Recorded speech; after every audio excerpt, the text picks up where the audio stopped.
3, 2, 1, go!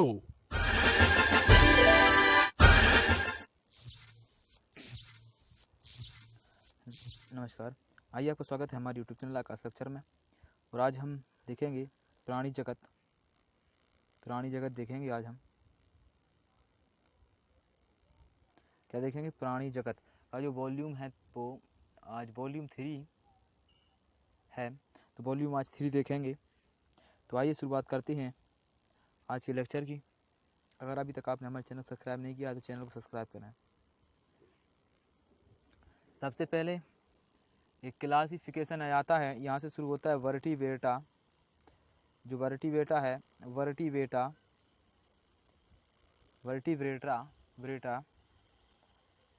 किसको division को 2 भागों में बांटा गया है। क्लासिफिकेशन देखिए, इसको 2 भागों में बांटा गया है। पहला वर्ग होता है जो जबड़ों का इसमें अभाव होता है, अनेथोस्टोमाटा और न्याथोस्टोमाटा, ये 2 प्रकार के होते हैं। अब इसमें जो होते हैं अनेथोस्टोमाटा, इनको साइक्लोस्टोमाटा में बात किया गया है। अब जो न्यूमेटोस्टोमाटा इनके जबड़ों पर उपस्थित होते हैं उनको 2 भागों में व्यवस्थित किया गया है। पिसीज, एक तो है पिसीज यानी पंख उपस्थित वाले, और एक है ट्रेपोडा चतुष्पाद वाले। इसमें पिसीज में कौन आता है? क्वाड्रिकुथीज आता है, ऑस्टियोकुथीज आता है। अब इसमें 4 पाँव वाले में कौन आता है? एम्फीबिया, रेप्टेलिया, एवीज व मैमेलिया, ये इसमें आते हैं चतुष्पाद वाले में। इसमें क्या होते हैं? चतुष्पाद होते हैं, अग्रपाद और पश्चपाद। 2 अग्रपाद होते हैं, 2 पश्चपाद होते हैं। ठीक है, अब इसके बारे में हम देखेंगे, आगे चलते हैं। सबसे पहले हम देखते हैं साइक्लोस्टोमेटा। तो ये क्या है? ये क्वाड्रिकुथीज के उदाहरण है। किसके उदाहरण है? क्वाड्रिकुथीज, इसके क्वाड्रिकुथीज के उदाहरण है ये सब। ठीक है, अब हम देखते हैं साइक्लोस्टोमेटा क्या हैगा। कि साइक्लोस्टोमेटा जो वर्ग होता है, वर्ग के सभी प्राणी कुछ मछलियों के बाह्य परजीवी होते हैं। ये मछलियों के क्या होती हैं? शरीर पर परजीवी के रूप में पाए जाते हैं। इनका शरीर लंबा होता है। ये कैसे होते हैं? शरीर में भारी भरकम यानी लंबा शरीर होता है इनका, जिसमें श्वसन के लिए 6 से 15 जोड़े जो क्लोन क्षेत्र होते हैं वो पाए जाते हैं। साइक्लोस्टोमेटाओं में बिना जबड़ों का एक चूसक तथा वृत्ताकार मुख होता है। इसके शरीर में सल्क या युग्मित पंख पाए जाते हैं। सल्क पाए जाती हैं, युग्मित क्या होती हैं? पंख पाए जाते हैं। परिसंचरण तंत्र जो होता है वो बंद प्रकार का होता है ना। अब आते हैं साइक्लोस्टोमेटा समुद्री होती हैं, किंतु जनन में अलवणीय जल में प्रवास करती हैं। जनन के कुछ दिनों के बाद वे मर जाते हैं। इसके लार्वा कायांतरण के बाद समुद्र में लौट जाता है। इसका जो लार्वा होता है वो कायांतरण के बाद कहाँ लौट जाता है? समुद्र में लौट जाता है। ये सभी किसके उदाहरण है? क्वाड्रिकुथीज के उदाहरण हैं। ये हैगा वर्ग क्वाड्रिकुथीज। इतना इंपोर्टेंट नहीं होती हैं ये सब, ये नहीं होता है इतना इंपोर्टेंट। ठीक है, अब हम देखते हैं वर्ग क्वाड्रिकुथीज देखते हैं। वर्ग कैड्रिकुथीज में क्या हैगा? ये धारा रेखीय शरीर के संयुक्त प्राणी हैं तथा इनका अंत कंकाल उपास्थल है। मुख अधर पर स्थित होती है। पृष्ठरज्जु चिरस्थायी होती हैं, जिन्हें क्लोन अलग, ये तो ये चित्र याद रखिए। अब क्लोन क्या आएगा? अलग होते हैं तथा प्रच्छद यानी आपर कुलस से ढके नहीं होते हैं। इसमें आपर कुलस से क्या होती हैं? ये ढके नहीं होते हैं। इसके उदाहरण हैं ये नीचे वाले जो यहाँ साइड में दिए गए हैं, इसके उदाहरण है। अब आता है यह सूक्ष्म पठाव सल्क युक्त होते हैं। इसमें ये सल्क दिख रहे हैं आपको, इस प्रकार की सल्क यानी कि कांटे होते हैं इनमें।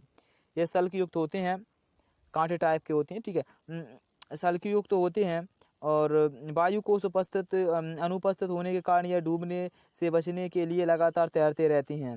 डूबने से बचने के लिए कहते तैरते रहते हैं। इनमें से कुछ हैं, हाँ, यहाँ से जो शुरुआत होती है वो नीट बम्पर क्वेश्चंस की होती है। यहाँ से जो नीट में क्वेश्चंस बनते हैं वहीं से शुरुआत होती है। क्या होती है? इसमें कुछ विद्युत अंग होते हैं टारपीडो में। ये क्वेश्चन बन चुका है 2012 नीट में बन चुका है क्वेश्चन। विद्युत अंग पाए जाते हैं, उसमें पाए जाते हैं, वो बातें टारपीडो में। और हाँ, ये क्वेश्चन बन चुका है 2011 में बना है ये नीट में। क्या पूछा है कि जो विषदंत होते हैं वो किस में पाए जाते हैं? विषदंत ट्राइगोन में विषदंत पाए जाती हैं। इतना जो है पोर्शन बहुत इंपॉर्टेंट है, इसे याद रखिए। ठीक है, अब आ जाते हैं असमतापी होते हैं, अर्थात इनके शरीर में ताप नियंत्रण करने की क्षमता नहीं होती है। नर तथा मादा अलग अलग होती हैं। नर में श्रोणी, पंख में अलैंगिक कस्बे पर पाए जाती हैं और निषेचन आंतरिक होता है तथा अधिकांश जरायुगज होते हैं, है ना। इसके उदाहरण रखिए, ड्राइगोन, ये सब इसके क्या है उदाहरण, इनको आप याद रख लीजिए। एक एक पढ़ने के लिए क्या होता है, एक एक समझाने के लिए उसका ज़्यादा उदाहरण पढ़ पढ़ के बताने के लिए ज़्यादा टाइम लगता है, वो हम इसलिए देखेंगे नहीं। अब देखेंगे वर्ग आष्टी, कौन सा देखेंगे, वर्ग देखेंगे, वर्ग ओस्टिकुथीज, ओस्टिकुथीज क्यों हैगा उसको देखेंगे। तो इस वर्ग में इस वर्ग की मछलियाँ लवणीय तथा अलवणीय दोनों प्रकार के जल में पाई जाती हैं।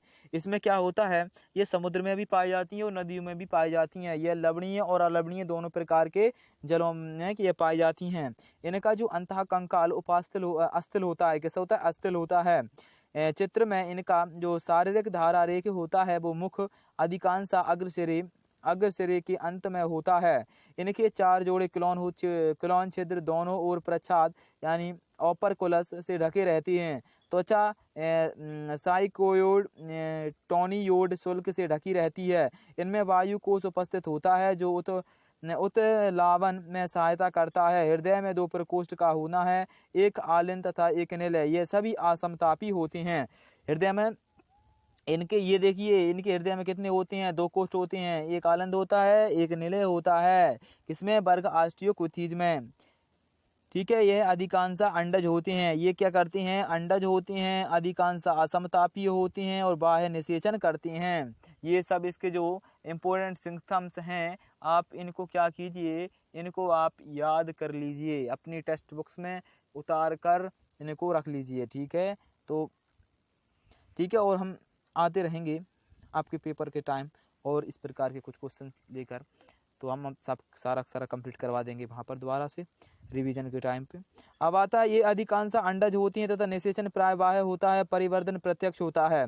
तो ये समुद्री एक्सोविसिटस हो गया, उड़न मछली हो गई, हिप्पोकैम्पस हो गए, ये समुद्री घोड़ा, ये मांगुर सब। ठीक है, आप इसको याद रख लेना है आपको। अब देखते हैं हम यहाँ वर्ग एम्फीबिया, ये बहुत इंपॉर्टेंट वर्ग होता है। इसमें क्या आते हैं, मेंढक आते हैं, ये जो भी उभयचर होते हैं वो एम्फीबिया वर्ग में आते हैं। ठीक है, ये जैसा कि नाम से इंगित करता है, ग्रीक यानी एम्फी यानी बायोस जीवन, एम्फीबिया यानी कि 2 जीवन वाला, उभयचर जल तथा स्थल दोनों में रह सकते हैं। ठीक है, इनके जो अधिकांश में 2 जोड़े पैर होते हैं, शरीर सिर तथा धड़ में विभाजित होता है, कुछ में पूंछ उपस्थित होती है। उभयचर की त्वचा नम सल्कयुक्त होती है, नेत्र पलक वाले होते हैं। जो नेत्र होती हैं वो कैसे होते हैं, पलक होती हैं। इसमें कुछ क्या, वो पानी के टाइम पे ये बंद कर लेते हैं, पानी में रहने के टाइम पर। ठीक है, ये हो गए एम्फीबिया। एक इसमें सैलामेंडर हैगा पहला, ये क्या हैगा, ये हैगा सैलामेंडर, ये हैगा मेंढक, इनको आप तो जानते ही हैं। ठीक है, अब चलते हैं यहाँ पर। तो क्या होता है, इसमें बाह्य कर्ण की जगह कर्णपटय होती हैं। इसमें बाह्य जो कर्ण होता है वो इसमें नहीं होता है, उसकी जगह पर इसमें क्या होती हैं, कर्णपटय होते हैं। बाह्य कर्ण की जगह पर इसमें कर्णपटय पाए जाते हैं। आहारनाल, मूत्राशय तथा जनन पथ एक कोष्ठ में खुलते हैं। कहाँ खुलती हैं, ये एक कोष्ठ में खुलती हैं, जिसे अवस्कर कहते हैं। इसमें अवस्कर किसमें पाए जाते हैं, तो अवस्कर पाए जाते हैं एम्फीबिया वर्ग के में सदस्यों में अवस्कर पाए जाते हैं। जो बाहर खुलता है, श्वसन, क्लोन, फुफ्फुस तथा त्वचाओं के द्वारा होता है। हृदय 3 प्रकोष्ठों का बना होता है, 2 आलिंद, एक निलय। यह असमतापी प्राणी है, नर तथा मादा अलग अलग होते हैं। निषेचन बाह्य होता है, यह अंडोत्सर्ग करते हैं। इसमें निषेचन कौन सा होता है, बाह्य होता है, इसलिए तो इनको बचर कहते हैं, क्योंकि निषेचन के लिए इन्हें पानी में जाना आवश्यक होता है। ठीक है, यह अंडोत्सर्जन करते हैं तथा विकास परिवर्धन प्रत्यक्ष तथा लार्वा के द्वारा होता है।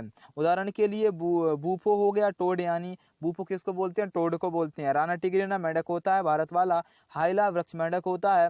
सैलामेंडर जो होता है वो सैलामेंडर ही होता है। अब आता है इक्विथियोस फिश जो होता है वो पाद रहित उभयचर होते हैं। ठीक है, ये तो आप देख लीजिए, इनके उदाहरण बहुत इंपॉर्टेंट होते हैं। ये वर्ग ही बहुत इंपॉर्टेंट होता है, आप इस वर्ग को अच्छे से देखिए। ठीक है, और इसके बारे में हम जो है एक क्या करते हैं, हम एक लाते हैं, कौन सा सीरीज देखते हैं हम, एक ऐसा सीरीज लाएंगे जिसमें हम एक साथ पूरे वर्गों को कंप्लीट कर दें। तो इसके लिए हम एक क्या करेंगे, एक सारणी बना के आपके पास इसको हम कल वाले जो लेक्चर है उसमें देंगे। ठीक है, तो अब हम देखते हैं, क्या देखते हैं, वर्ग सरीसृप हैगा। ये भी बहुत इंपॉर्टेंट वर्ग हैगा, जो वर्ग सरीसृप है ये बहुत इंपॉर्टेंट वर्ग है। तो सरीसृप नाम प्राणियों को रेंगने तथा सरकने द्वारा गमन करने। सरीसृप से याद रख लीजिए, सरीसृप, सरीसृप, सरी यानी सरकना, सरी का सा निकालो, सरकने वाले जो जंतुर होते हैं वो किस में आते हैं, सरीसृप में, वर्ग में। जैसे कि हो गया कोबरा, कोबरा यानी कि सांप, कोबरा जो क्या होता है, सांप होता है, वो किस में आता है, सरीसृप में आता है। सरकने वाले जो भी जंतुर होंगे वो किस में आते हैं, वो आते हैं सरीसृप में। लैटिन रेपेरेर अथवा रेप्टस रेंगना तथा सरकना होता है। यह शब्द सब अधिकांश स्थलीय प्राणियों में है जिनका जो शरीर होता है वो शुष्क सल्क तथा युक्त त्वचाओं से ढका रहता है। अब आता इनको केरेटिन या बाह्य निर्मित बाह्य कंकाल त्वचीय सल्क बाह्य का कान व प्रतिनिधित्व करती हैं। इसमें सभी क्या होते हैं, पाए जाते हैं। 2 जोड़ी पाद उपस्थित होती हैं, है ना। हृदय सामान्यतः होते हैं। सर्प तथा चपकली अपनी सल्क दोनों त्वचीय कैंचुल के रूप में छोड़ देती हैं। अपनी बाह्य त्वचा किसके रूप में छोड़ देती हैं, कैंचुल के रूप में ये छोड़ देती हैं। लिंग अलग अलग होते हैं। निषेचन आंतरिक होता है और यह सब अंडज तथा परिवर्धक प्रत्यक्ष होते हैं। ठीक है, इनके उदाहरण देख लीजिए। क्लोन हो गया, टर्टल, जो क्लोन क्या होता है, टर्टल होता है, जिसको हम क्या बोलते हैं, कछुआ। क्लोन को क्या बोलते हैं हम, कछुआ बोलते हैं। तो आप इनको देख लीजिए, आपके एनसीईआरटी में सभी के सभी दिए रखे हैं, तो आप वहाँ से इनको देख लीजिए। और ये वर्ग बहुत इंपॉर्टेंट होता है। वैसे इनको कुछ समझाने की आवश्यकता नहीं होती, एक बार पढ़ लीजिए और इनको उदाहरण को याद कर लीजिए, फिर इसका कुछ समझाने का इसमें संकल्प रहता ही नहीं है। ठीक है, अब हम देखते हैं यहाँ पर जो एवरेज वर्ग होता है, इसमें क्या होता है, एवरेज वर्ग जो होता है इसमें होता है, ये देखिए, एवरेज वर्ग का मुख्य लक्षण शरीर के ऊपर पंखों की उपस्थिति तथा उड़ने की क्षमता है।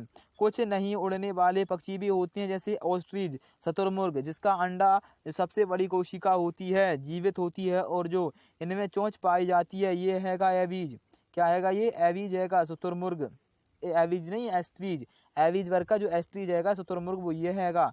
ठीक है, अब आप देखेंगे अग्रपाद रूपांतरित होकर पंख बना लेते हैं, ये अग्रपाद हैंगे।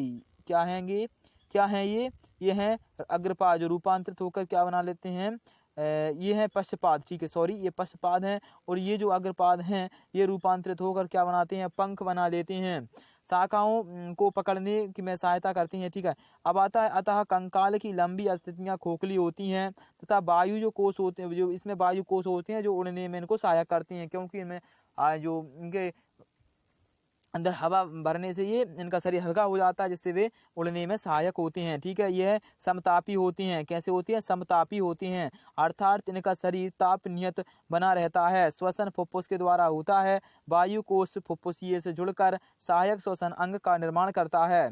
इनमें वायु कोष फुफ्फुस से जुड़कर सहायक श्वसन अंग का करता है, निर्माण करता है। उदाहरण के लिए कॉर्कस हो गया, कौआ बोलेंगे जिसे, है ना। ये कुछ हैंगे ऑस्ट्रिच, इसमें ले लो ऑस्ट्रिच, पैबो मोर, ये सारे के सारे गिद्ध हैंगे, सूडो गाय, पस, ये सारे के सारे जो हमने बोला एग्जाम्पल बहुत इंपॉर्टेंट होते हैं, तो आप एग्जाम्पल लीजिए और डेफिनेशन को सिर्फ एक बार अच्छे से पढ़ लीजिए ध्यान से।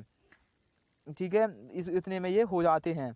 अब हम देखते हैं क्या वर्ग स्तनधारी, जिसमें अपन खुद आते हैं, उसको देखते हैं वर्ग क्या होता है स्तनधारी। इसमें देखिए क्या होता है, इस वर्ग के प्राणी सभी प्रकार के वातावरण में पाए जाते हैं, क्योंकि ये होते हैं क्षमतापी। ये किसी प्रकार के जो वातावरण होता है उसके लिए अपने आप में अनुकूलन उत्पन्न कर लेते हैं। जैसी मुद्रा में मतलब जैसे वातावरण में चाहें अपने आप को उस वातावरण में क्या करती हैं, ये ढाल लेते हैं। ठीक है, अब आता है ये ध्रुवीय ठंडे भाग, रेगिस्तान, जंगल, घास मैदान, अंधेरे गुफा कहीं किसी भी स्थान पर पाए जा सकते हैं। इनमें से कुछ में उड़ने तथा पानी में रहने के अनुकूलन होते हैं। स्तनधारियों का जो सबसे बड़ा मुख्य लक्षण जो हैगा वो हैगा दूध उत्पन्न करने वाली ग्रंथि, जिसको बोलते हैं स्तन ग्रंथि होती है, वही तो होती है स्तनधारी का मतलब ही होती है, इसमें स्तन ग्रंथि होती है। ठीक है, अब आती है जिसमें कच्चे बच्चे जो होते हैं वो पोषण प्राप्त करते हैं। इसमें 2 जोड़े पाद होते हैं जो चलने दौड़ने तथा वृक्ष पर चढ़ने के लिए, बिल में रहने, तैरने, उड़ने के लिए क्या होते हैं, अनुकूलित होती हैं। इनकी त्वचा पर रोम पाए जाते हैं। बाह्य कर्ण पल्लव बाह्य कर्णपल्लव पाए जाते हैं। जबड़े में विभिन्न प्रकार के दांत जो मसूड़ों की गर्तिकाओं में लगे होते हैं।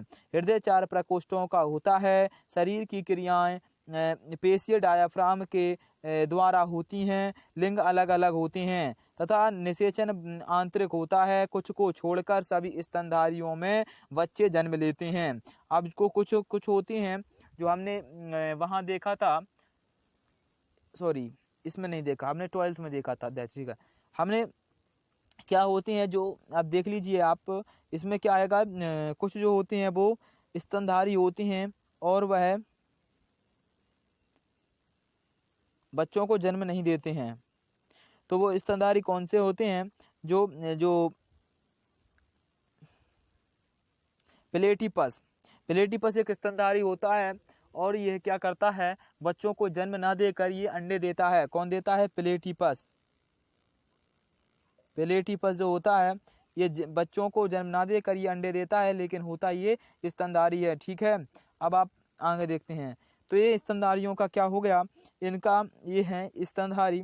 इसमें कुछ स्तनधारी हैं जैसे डकवेल हैगा पहला, फिर हैगा कंगारू, और आता है ये क्या बोलते हैं इसे, चमगादड़, फिर ब्लू व्हेल। ये सारे क्या होते हैं? स्तनधारी होते हैं। अंडज कौन से हैं ये देख दिया तो है, प्लेटिपस, डकवेल। हाँ, जो डकवेल होता है ना प्लेटिपस, ये अंडज होता है। कैसा होता है? अंडज। जरा योगो जी क्यों से मैक्रोपस, कंगारू, ये सब सारे आप याद रखिए। ठीक है, तो अगर अभी तक आपने हमारे चैनल को सब्सक्राइब नहीं किया है तो चैनल को सब्सक्राइब करें और बेल आइकन को प्रेस करें, जिससे हमारे नए सेशन की जानकारी आप तक मिलती रहे। ठीक है, धन्यवाद।